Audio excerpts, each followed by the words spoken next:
তোমরা অনেকেই সার্চ করো জেড প্ল্যান্টের কোনো রকমের গ্রো হয় না, জেড প্ল্যান্ট গ্রো থামিয়ে দিয়েছে, বছরের পর বছর একই হয়ে রয়েছে, আস্তে আস্তে পাতাগুলো ঝরে যাচ্ছে, একদমই বিচ্ছিরি হয়ে যাচ্ছে। চলো সমাধান নিয়ে চলে এসেছি জেড প্ল্যান্ট কীভাবে তোমরা কেয়ার করবে। আর একটা কৈফিয়ত থাকে সবার, জেড প্ল্যান্টটা কি আদেও ইনডোর প্ল্যান্ট নাকি আউটডোর প্ল্যান্ট। চলো সম্পূর্ণ ভিডিওটা দেখো, তোমরা অনেক তথ্য এর মধ্যে পেয়ে যাবে। ফার্স্ট ভুল সেটা হচ্ছে ওভার ওয়াটারিংয়ের ফলে কিন্তু গাছটা মরে যায়। আমরা কিন্তু সবাই জানি জল ছাড়া কিন্তু কেউই বাঁচে না, কিন্তু কিছু কিছু গাছ থাকে যাতে বেশি জল দিলে কিন্তু উল্টো হয়ে যায়, উল্টো রিয়াকশান হয়, গাছটা কিন্তু মরে যায়। জেড প্ল্যান্ট আর অ্যালোভেরা এমনই একটা গাছ যার ভেতরে কিন্তু নিজস্ব ক্ষমতা রাখে জল ধারণের। এতে কিন্তু যদি তোমরা বেশি পরিমাণে জল দিয়ে দাও গাছটা কিন্তু মরে যাবে।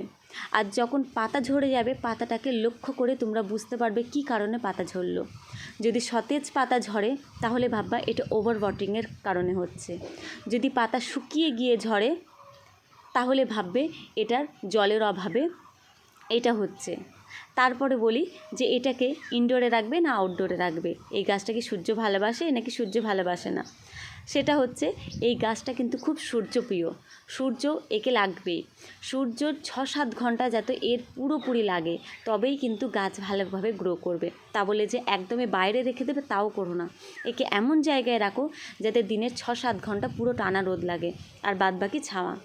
এই দুটোই যদি মিক্স করে পাওয়া যায় তাহলে জেড প্ল্যান্ট কিন্তু বছরের পর বছর খুব সুন্দরভাবে গ্রো করবে। আর এইভাবে মাটিতে একটু টাচ করে দেখবে যে এর জলের প্রয়োজন আছে কি না। যদি মাটিটা একটুখানি ময়েশ্চার মনে হয় তাহলে এতে কিন্তু জল তোমরা দেবে না। তখন কি করবে, তখন এইভাবে স্প্রে করে দেবে। যখন প্রচুর গরম পড়বে, এক সপ্তাহে একবার তো জল দেওয়ার কথা জেড প্ল্যান্টে, তারপরেও যখন শুকিয়ে যাবে ড্রাই হয়ে যাচ্ছে তখন কি করবে এইভাবে স্প্রে করে দেবে। এইভাবে স্প্রে করে দেওয়ার ফলে কিন্তু একদম ব্যালেন্সে থাকবে, গাছের কিন্তু কোনো রকমের ক্ষতি হবে না। যেটুকুনি ময়েশ্চার নেওয়ার এই গাছটা কিন্তু নিয়ে নেবে। মাটির পাত্রেতে রাখো আর বালি আর মাটি দুটোকে মিক্স করে এর পারফেক্ট মাটি বানিয়ে নাও। এতে কিন্তু আর কোনো রকমের এক্সট্রা সার খাদ ফার্টিলাইজার কিচ্ছু প্রয়োজন হয় না, শুধু ওয়াটারিংটা টাইম টু টাইম ভালোভাবে করো আর ফুল সানলাইটে রাখো। আর এমন সানলাইট যাতে পুরোপুরি 6-7 ঘন্টা লাগে আর পুরোপুরি ছাওয়া জায়গায় লাগে, না হলে কিন্তু তোমাদের পাতাগুলো এইভাবে একটা একটা হলুদ হয়ে শুকিয়ে গিয়ে প্রতিটা পাতা কিন্তু ঝরে পড়বে।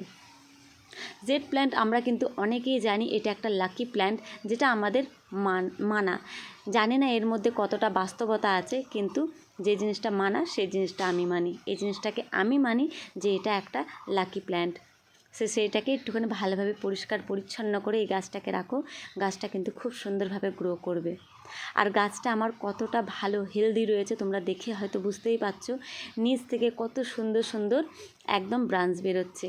আর এই গাছটার একটা খুব ভালো গুণ আছে, অনেক থাকে যে অন্য সব গাছের কাটিং যেটা ম্যাচিওর ডাল না হলে সেখান থেকে কাটিং হয় না, আর এই গাছটার একটা খুব ভালো গুণ যেটা ছোটোর থেকে ছোট ডালেও কিন্তু সুন্দরভাবে গাছ লেগে যায়, সুন্দরভাবে কিন্তু গাছ ওখান থেকে তৈরি হয়ে যায়।